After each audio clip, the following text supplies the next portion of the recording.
Hi everybody.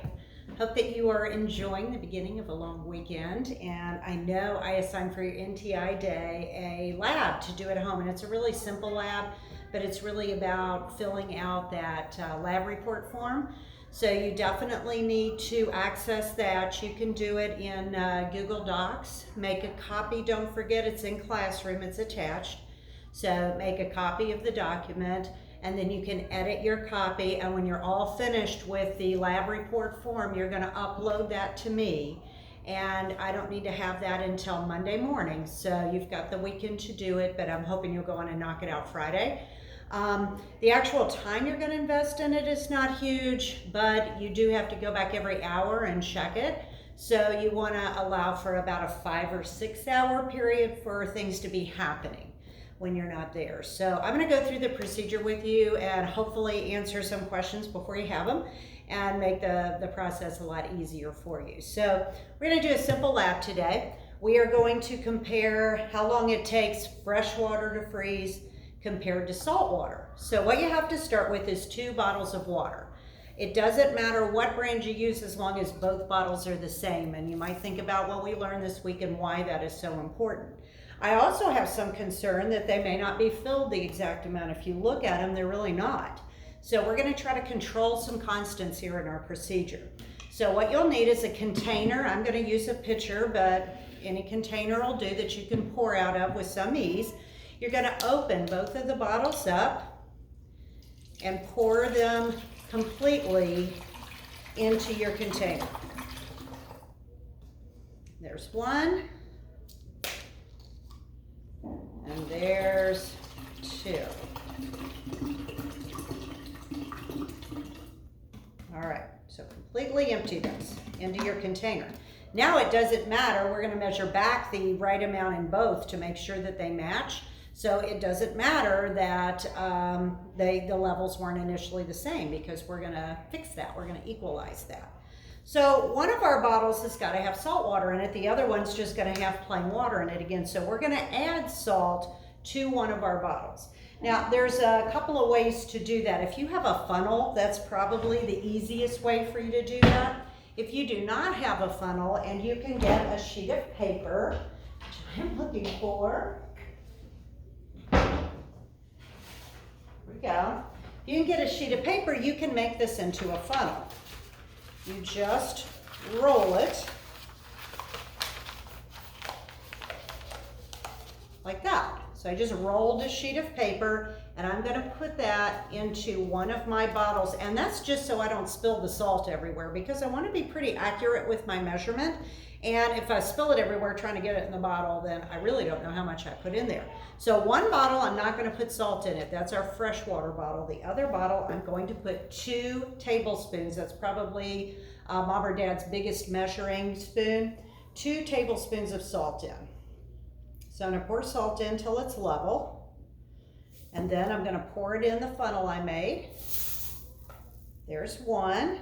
And I didn't spill any because I have this handy dandy funnel that I made. Here's the second one. Okay, so I have 2 tablespoons of salt in this one, no salt in that one. I'm gonna take this off.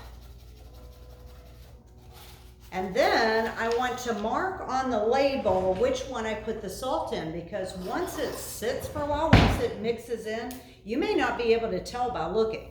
So I can write on the label, or I can write on the jar, salt, and then I'm not going to write on the other one, and I know that that one's the fresh water.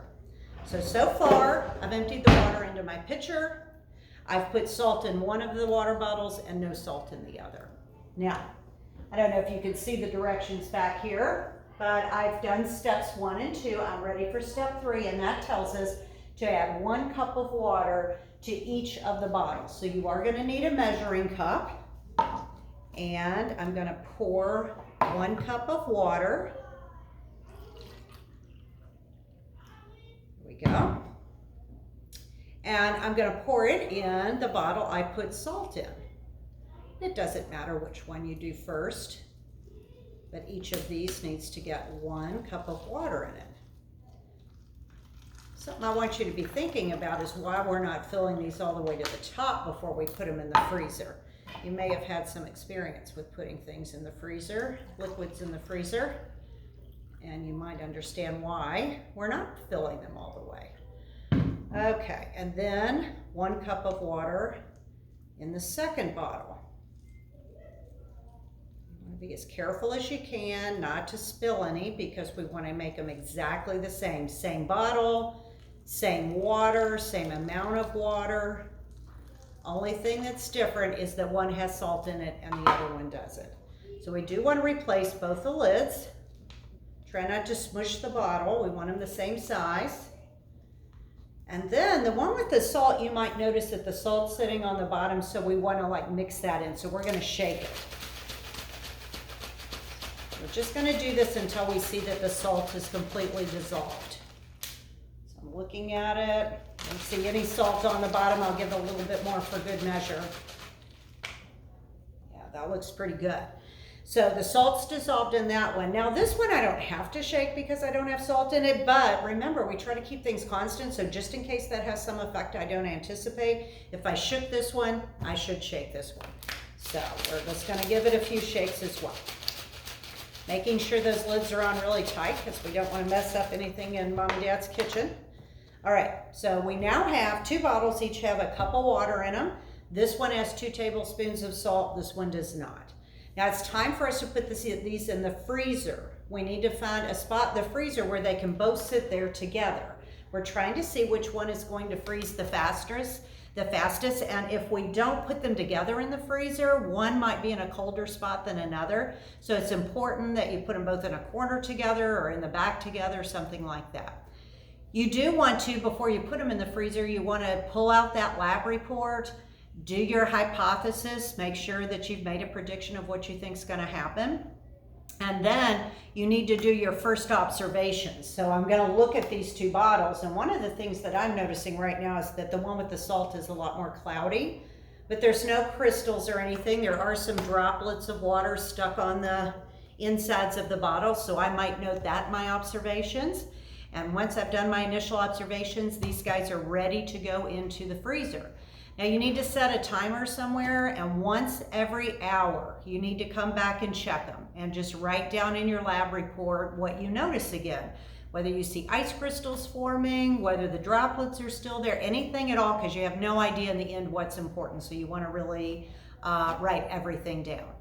I'm guessing that after 5 hours, you'll know. So if you will go back once an hour for 5 hours, that should be all of your data.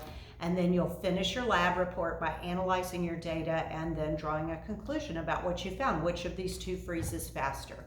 So that's the procedure I want you to do on your NTI day. And again, hopefully you'll wipe it out on Friday and not have to worry about it over the weekend, but you certainly have that option if you need to do that. I will be available for questions on email or message through Google Classroom. So if something comes up and you're concerned or confused, absolutely message me. I'm happy to help out, and I hope you have fun with this little experiment.